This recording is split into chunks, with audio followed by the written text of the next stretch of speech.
Thank you for joining us for this episode of That Solo Life, the podcast for PR pros and marketers who work for themselves.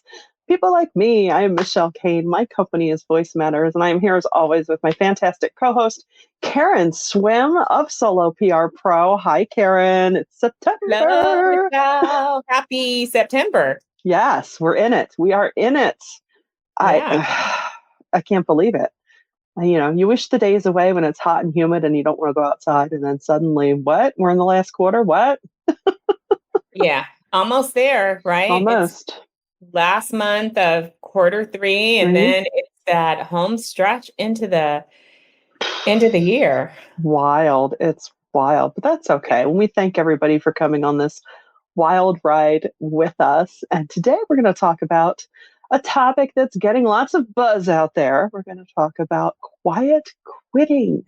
Yeah, that is, it's funny because it's a new label, but it's not necessarily a new thing. But everybody's so freaked out about it. Or I should say corporate leadership. And it's really like, oh my God. And there are some companies that are taking it seriously to their credit. Like they are discovering this and really wanting to understand and get a handle on it.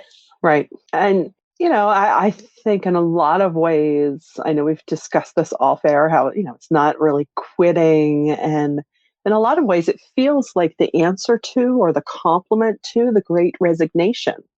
We are still going through this rethinking of what work means to us. Now, as solos and business owners, we've already done that.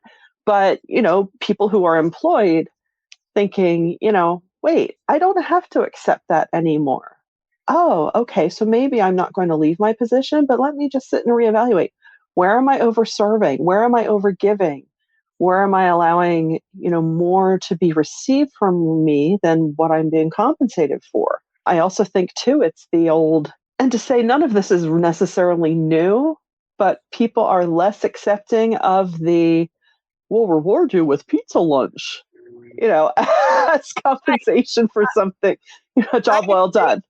And I think we should make a distinction because there are two versions of quiet quitting. Right. There's quiet quitting that is really balanced. It's healthy. It means that you really are still excited about your career. You still want to contribute, but you've learned to set those guardrails around your personal time. And that is one of the positive impacts of the pandemic, is that people reconnected with the rest of their lives and really started to see the value of making that a priority as well. So in my mind, that's really not quiet quitting. That is healthy work-life balance, which we preach to solos all the time and don't always get right. The quiet quitting that really concerns me and concerns employers as well is the hopelessness, the disengagement,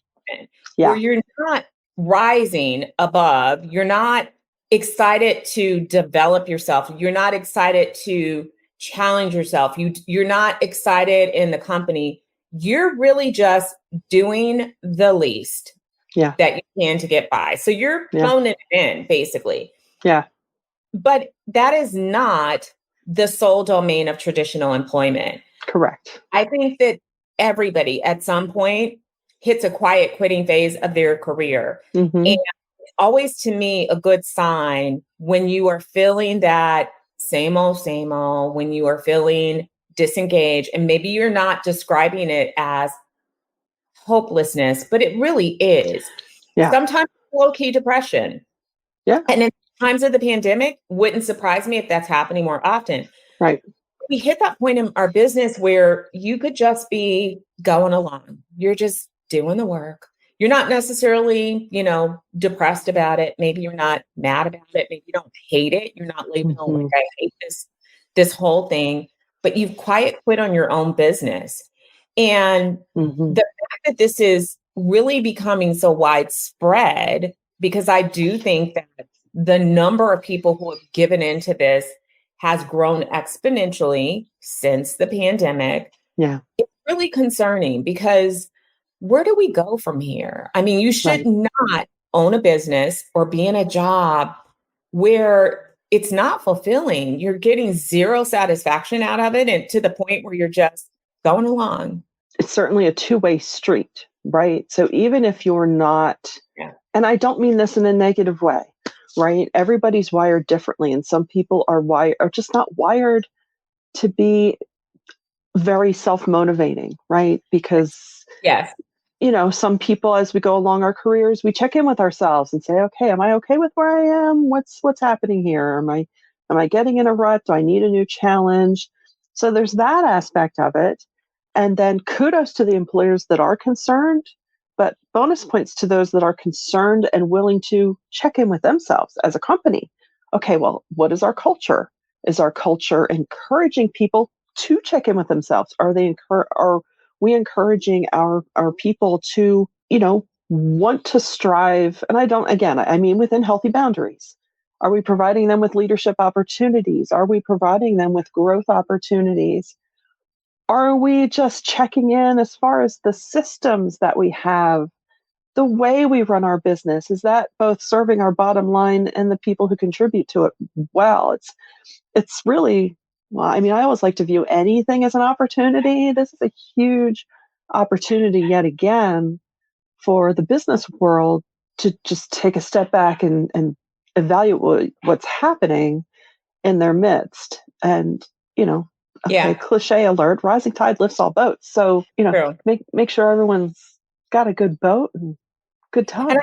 I think for those of us who are running our own businesses, it is natural. It is natural after a certain point of time Wow. to go from being in a flow and finding your groove, and everything is, all cylinders are operating, things are going well, that you are not toiling, which is Right. a goal. You should not toil in your business either. Let me just Right. say that it should not be this traumatic, difficult thing. Hmm. However, if it's crossed the line over into coasting in a negative way, there are some things that you should do. And number Hmm. one is to recognize it. Just be real with Yeah. yourself and then go through your checklist. Am I not excited about the business, or is it a particular client, or is it a particular set of things that I'm doing in my business? Are the services that I offer still right for me? In our solo PR pro group recently, many of the members talked about tapping into their great writing skills, which used to be a requirement for PR, and leaning more on the writing side because they Yeah. enjoy that. And so you can go along for years doing a mix of things, and then something interests you more in a season of life than in other periods. And so you can Right. lean into that. So think about, is it everything that's not giving me that spark, or is there something that I need to figure out that I want to do more of? Is it the industries that you're working with? Maybe a little industry shakeup would Hmm. do good, and you can break into another industry by offering to work with another solo, bringing your expertise to somebody else's team and getting your feet wet in something to see if it's something that you want to pursue. It may be that you need to mix up your schedule, or you may need a dog on vacation. And all of these things are really, again, natural. But I Yeah. would also say that, and we've talked about this in the past, but I don't know that we've touched on this recently, but you should have a professional development plan for Mm. yourself. That does not begin and end with employment. We Right. still, human beings, we all want to have value. We all want to contribute in life. We want it to matter. I don't care what career you choose. That's just human nature. Yeah. And I know for the solos, you can probably, take that up times 100.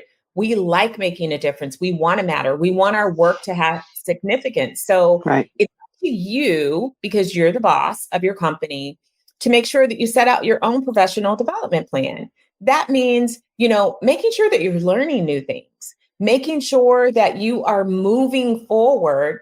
And so while you may not be climbing a corporate ladder, and even if you have zero desire to scale your business, that's okay. It doesn't mean that you can't grow as a professional. Right. So take a look at the areas where you're like, you know what?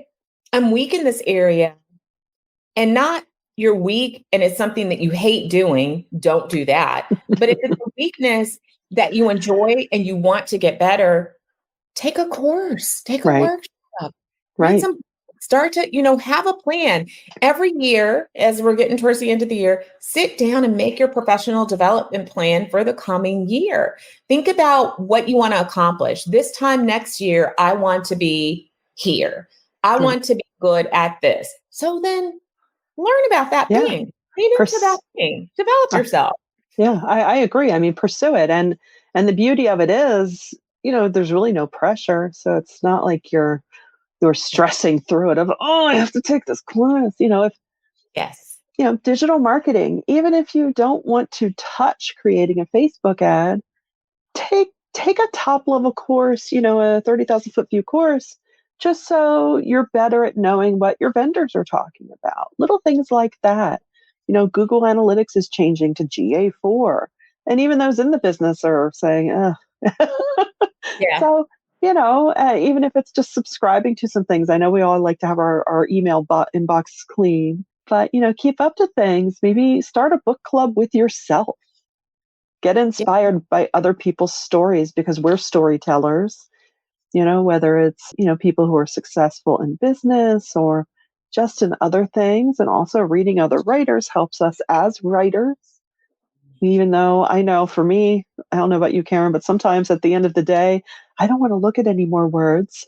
I just want to look at pictures. But it's still important to dive Well, into that's why I reading. put work-related activities into the workday, honestly, Yeah. because at the end of the day, I'm Yeah. pretty fatigued, Yeah. and I need to relax, decompress, and walk away from it. And Yeah. I would encourage you guys to do that. So, again, me, the time block girl, I do block time in my calendar every single week. I have chunks of time, Yeah. big chunks, whole days. Like I don't have meetings every day. So I have free days. And so Yeah. some of those days are devoted to strategic work where I'm really doing more thinking, planning, and not doing. Other Right. days would be devoted to like writing. If I have some, writing to do, then that's deep, that's Yeah. deep work because it takes thought. And so I want to just have free time to do that. And Yeah. then I have time to do things like go through a course that I've signed up for, or Yeah. some reading and taking some notes, or watching some videos. Videos is another way to learn and like, Mhm. like Mhm. I watch videos about just sometimes things that I'm not even really interested at mastering, but like how to do this on TikTok or Mm. stuff advertising just to keep up Yeah. and it does keep you fresh and it, you walk away and you're like, I didn't know that. Or I learned something or Yeah. that changed. Wow, okay, that's cool. Yeah. Yeah. My personal rule for anything with regard to professional development is I want it to either affirm that, okay, I know what I'm doing, or inspire or teach me something new. It doesn't have to rock the world, Yeah. but just keeps Agree. keeps you fed. It keeps you fed. And that's important because, a friend of mine, someone once told her, and of course, this is to do with dieting, right? But about eating, and it was actually her son. He's a personal trainer, and he said, "Mom, you're a wood burning fire. You have to keep putting the logs on," and that can translate to a lot of things, right? Our creativity, we can't just let it tamper out. So I think you just have to keep that fed. And I think that's very important. So, do yourself that favor, invest in yourself. I think that's a nice phrase.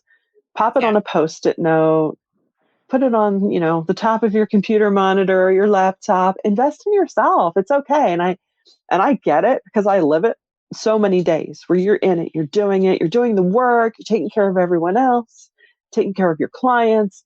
And then suddenly you lift your head up and you realize, oh, wait a second. What was that thing I was going to look into?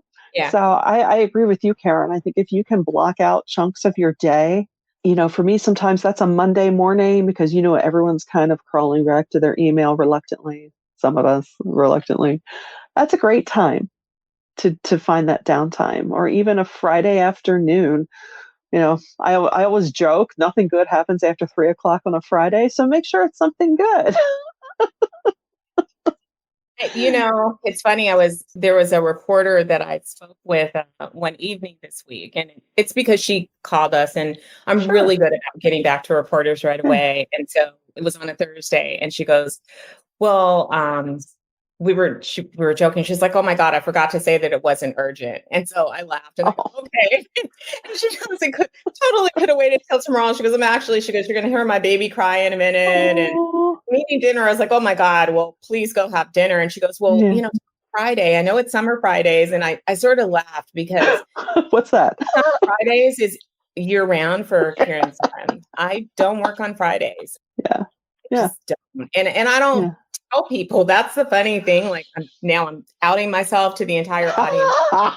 I make a big deal of it. I don't Yeah. announce I only work Monday through Thursday. I just don't do that. I just don't work on Fridays. If there's something that I want to do on a Friday, I will do it. Right. So, but it's not a regular work day for me. So, like holiday weekends, Friday's always my off day, and Yeah. I make use of it. I get myself ready personally to have the weekend off. And so when you do things on Friday, you organize, you do laundry, you clean up, Yeah. you do your little errands, you do whatever when, it's a really relaxing day for me. And then if I have a work thing that I want to do, like, oh, I really want to do that. And sometimes I do, Yeah. like, sometimes I really want to write something or do something. But by the time Saturday rolls around, I'm already relaxed. I'm not spending the day trying to get to that relaxation point. It works for me. And I share that because this is a way that you could not want to quiet quit by Right. building in a little more breathing room into your schedule. Yes. Margins. Yes. Margins are beautiful things. No, I Yeah. think that's great. And I think so often as solos, we can do that to ourselves, right? Well, it's a work day. My clients are working, so I should be at the ready. And I think the more time that you get as a solo, the more you can pause and realize they will find you whenever they need you anyway. And Oh, as we've God. said so many times, we have Yeah. all the technology in our hands that we need.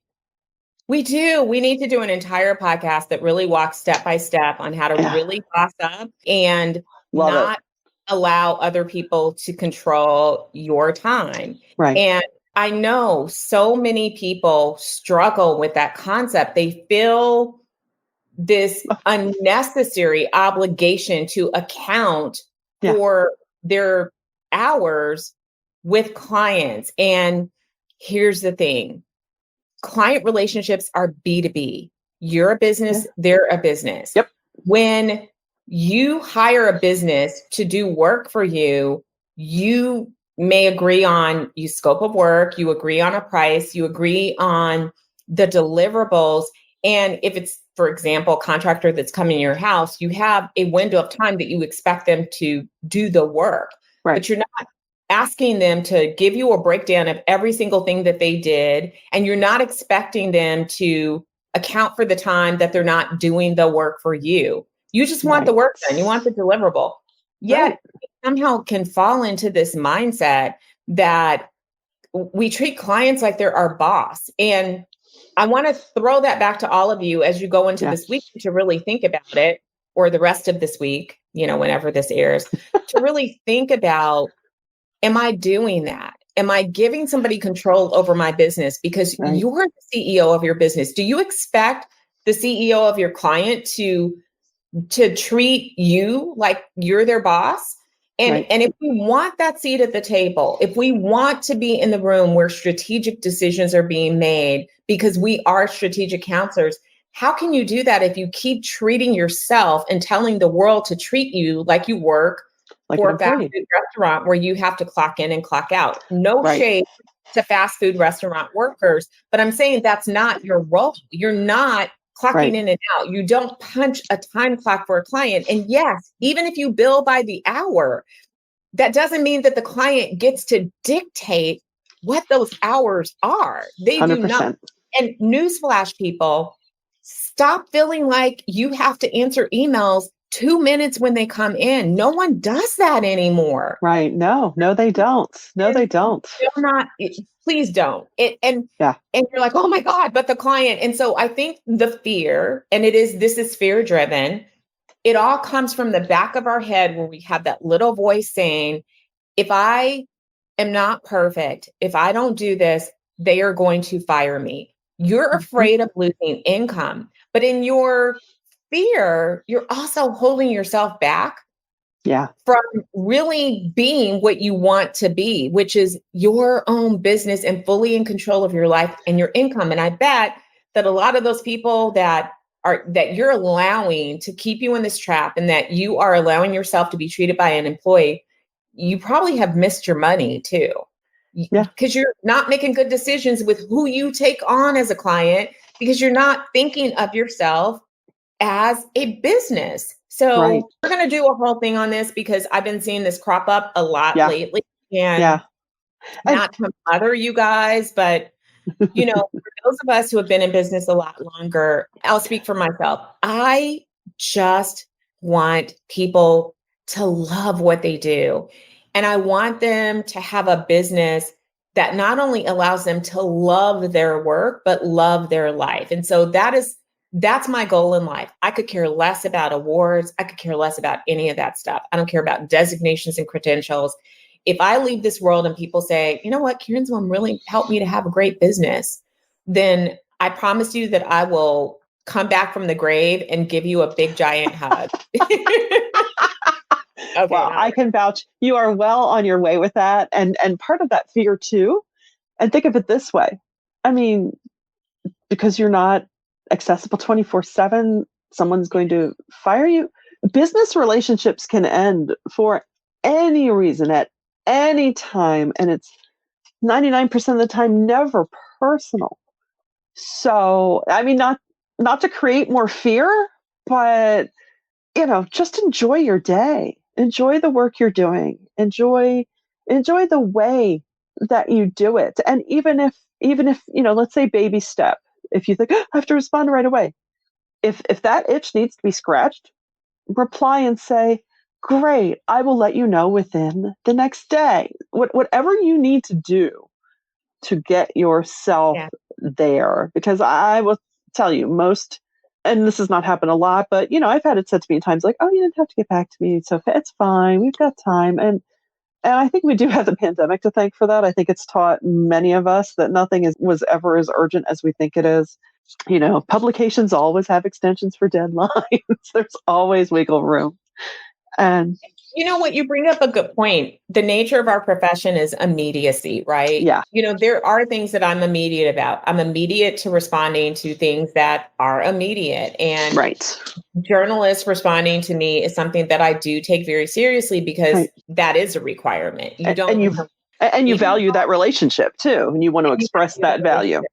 And even though sometimes it's taken like 6 attempts to get their attention, we still respond quickly to that. Yeah, That is, and that's okay. Like there are some things that I'm really okay doing, but right. we stress ourselves out about things, and maybe it's Yeah. a certain generation. I am Generation Jones, and so I grew up with a telephone with a wire, and so I think maybe you're wired to like something rings, you answer it. Maybe that's where it came from. The phone Maybe rings that's what. until, later years when we got answering machines, which came before voicemail, where people can leave you a message and we were more comfortable not answering right away. But then email came along and it's like this felt like a Ah, instant communication. yeah, But I've got news for you. it's Like not. Mr. said, you have a phone, you have your apps on your phone that you need. If something truly is urgent, you Yeah, can respond to it. yeah. And I don't know about everybody else, but I use Slack for clients. We Slack more than we email. We only use email for the stuff that somebody else really sends us. For some clients, use email for anything. Like you drop links to files Yeah, in email. And we Slack. I mean, we yeah. don't really use email. But something from them in email, I could answer it 5 days later because it's really probably just a FYI or something that somebody else sent. It's like, oh, here. And then we're going to talk about it in Slack anyway. Yeah. So we have Slack. You have your phone with your email app on it, so you can always respond. But Yeah. if you kind of take yourself out of that, and here's the great reason for doing that. Now you've eliminated this problem of switching, which causes your brain to work harder. It makes you more tired and Yeah. it makes the workday a lot longer because when you have to switch between tasks all day long, it's exhausting and you don't have time for deep work. So Right. if you stop, like, don't look at your emails first thing in the morning, do Mm. something else first thing in the morning, and your first work task of the day, make it something that even if it's a quick win and it's going to take you 20 minutes, but it's important, get it out of the way. And then Yeah. you can do a quick like run through of email. Mind you, you don't have to even answer all that stuff. You can just do a quick run through, make sure nothing's popping off. But chances Right. are, if something was really wrong, the client would reach out in a different Oh, yeah. way. You They'll know, text, they'll call, they'll find you. yeah, text, Yeah. phone call, they're going to be like, Yeah. hey. It's like, Yeah. oh, okay. And sometimes, sometimes things will be urgent, and that's okay because Sometimes PR there's pro a fire and you need to sometimes respond. there is sometimes a literal fire. Yeah. But yeah, but PR pros, we're used to that. We're cool. I mean, I had an Yeah. event a few weeks ago. I was going to enjoy my Saturday, but the local news wanted some clips. They couldn't make it out. So guess what? I'm going to the show. Got some clips. Got it on TV. It was great. Was it my plan? No, that's okay. It because you haven't quiet quit. I have not quiet quit. Trust. I think if I ever quit, it will be very loud. Oh, same. Oh, same. All with the tell-all book to go along with it. Yeah. With the I'm gonna press be all tour. over Twitter like Karen Swim is really done. And let me tell you, all the stuff that I like, all those subtweets, let me tell you the real story. Oh It my was even gosh. worse. I can't wait. I can't wait. Well, we're so glad that you have not quit on us. So please don't Don't ever quit us. quit. Don't loud quit us. Don't ever quit us. But we are so grateful that you spend this time with us every week. And if you find value in what you've just heard, please do share it around. We appreciate you. And if you have any comments or things that you'd like us to cover, please hit us up at soloprpro.com. And until then, thanks for joining us on That's Solo Life.